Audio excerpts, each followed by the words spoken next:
ধানের শীষকে বিজয়ী করার জন্য, মোস্তাফিজুর রহমান ভূঁইয়া দিবু সাহেবকে বিজয়ী করার জন্য আজকে রূপগঞ্জের সাধারণ মানুষ সহ দল মত নির্বিশেষে সমস্ত জনগণ আজকে ঐক্যবদ্ধভাবে এখানে সমবেত হয়েছে। জনাব মোস্তাফিজুর রহমান ভূঁইয়া দিবু সাহেব রূপগঞ্জ 1 আসনে নমিনেশন পাওয়াতে আপনাদের অনুভূতিটা কেমন? ধন্যবাদ আপনাকে। আপনারা জানেন যে বিএনপি একটি গণতান্ত্রিক দল। বিএনপি সবসময় নির্বাচনে বিশ্বাস করে, মানুষের রায়ে বিএনপি বিশ্বাস করে। তাই বিএনপি আগামী ২৬ সালের ফেব্রুয়ারিতে যে নির্বাচন অনুষ্ঠানের কথা হয়েছে, সেই জন্য ২৩৭টি নির্বাচনী আসনে মনোনয়ন ঘোষণা করেছে। সেই ধারাবাহিকতায় রূপগঞ্জ থেকে জনাব মোস্তাফিজুর রহমান ভূঁইয়া দিবু সাহেবকে ধানের শীষের পক্ষ থেকে ধানের শীষের মনোনয়ন দিয়েছে।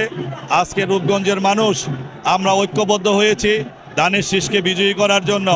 আজকে আপনি দেখতে পাচ্ছেন যে হাজারো হাজারো মানুষ, লাখো লাখো মানুষ আজকে এই গাউছিয়াতে উপস্থিত হয়েছে ধানের শীষকে বিজয়ী করার জন্য।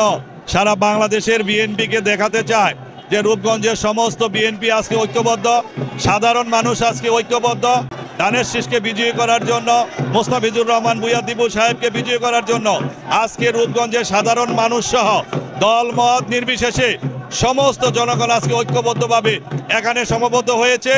7ই নভেম্বর জাতীয় বিপ্লব ও সংহতি দিবস উপলক্ষে যে র্যালি হবে, সেই র্যালিকে সমর্থন জানানোর জন্য এবং রূপগঞ্জবাসী তথা নারায়ণগঞ্জবাসীকে বুঝাতে চায় যে রূপগঞ্জের সমস্ত জনগণ আজকে ঐক্যবদ্ধ হয়েছে। আর কৃষক, শ্রমিক, মেহনতি মানুষ সহ দলমত সমস্ত ধর্ম বর্ণ সমস্ত মানুষ আজকে ঐক্যবদ্ধ হয়েছে ধানের শীষের পক্ষে।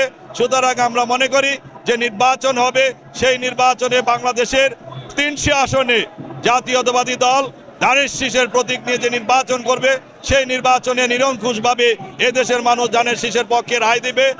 জাতীয়তাবাদী দল বাংলাদেশের সরকার গঠন করবে ইনশাল্লাহ। আমরা মনে করি যে রূপগঞ্জবাসী যে মোস্তাফিজুর রহমান ভূঁইয়া দিবু ভূঁইয়াকে যে ধানের শীষের প্রতীক দিয়েছে, এটা অত্যন্ত যথাযথ এবং রূপগঞ্জবাসীর মানুষের একটা প্রত্যাশিত ছিল, দাবি ছিল, এটা পূরণ হয়েছে।